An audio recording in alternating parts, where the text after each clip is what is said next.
бір әңгіме айта салайыншы. Менің ажырасып кеткенімді көбісі дұрыс түсінбей жатыр. То есть бұлар әлі 1000 рет айырылысып 1000 рет қосылады деген сияқты. Ешкімге ақтауға міндетті емеспін, бірақ айта салайын.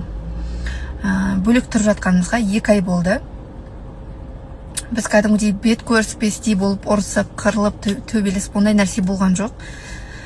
Кәдімгі үлкен адамдар сияқты шешім қабылдап, бөлек кетіп қалған адамдармыз. Балаларды көруге келеді, балаларды ойнатуға алып кетеді. Арамыз суып кетті әрине, бірақ жаңағыдай араласып тұрамыз. Дос сияқты болып кеттік уже. Так что маған да, оған да хейт айтып, біреумен коллаборация түсірсе, тоже хейт жазбай қойсаңыздар да болады. Енді әркімнің өз өмірі. Мен де мысалы ұлдармен видео түсіру мүмкін. Ол да қыздармен видео түсірсе, ол онда тұрған ештеңке жоқ деп ойлаймын. Маған содан кейін бір ұнамайтын нәрсе, хейттің барлығын көтере аламын да, бірақ бір нәрсені көтере алмаймын.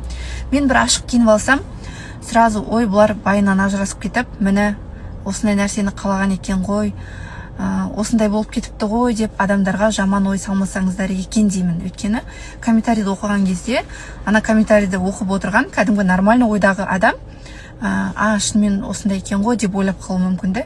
Сол үшін басқа хейт жазсаңыздар, именно солай жазбаңыздар. Өйткені жаз болғаннан кейін, алдымыз жаз болғаннан кейін купальник киеміз, ашық киімдер киеміз, қысқа юбка киемін, қысқа шорты киемін, онда тұрған ештеңе жоқ. Киімге байланысты емес, адамның ішкі жан дүниесі.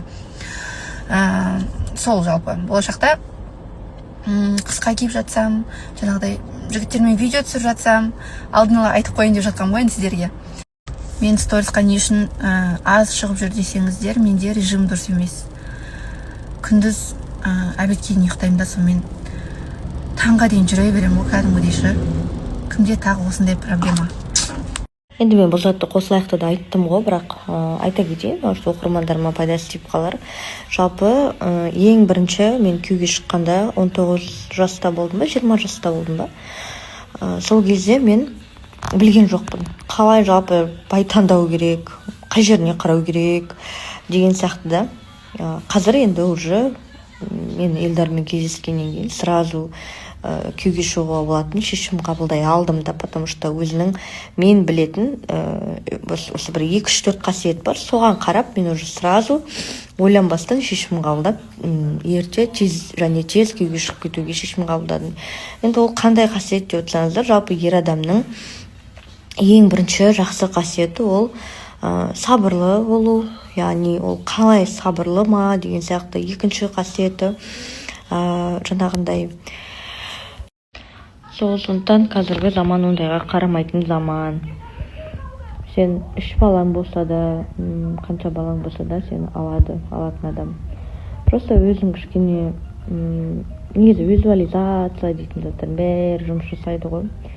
Өз-өзіңмен жұмыс жасап, миыңа жаман программа құймау керек. Көп енді бар шығар оқырмандардың арасында да, те, который ажырасқан, баласы бар, бүйтіп айтып жүрген қыздар бар шығар.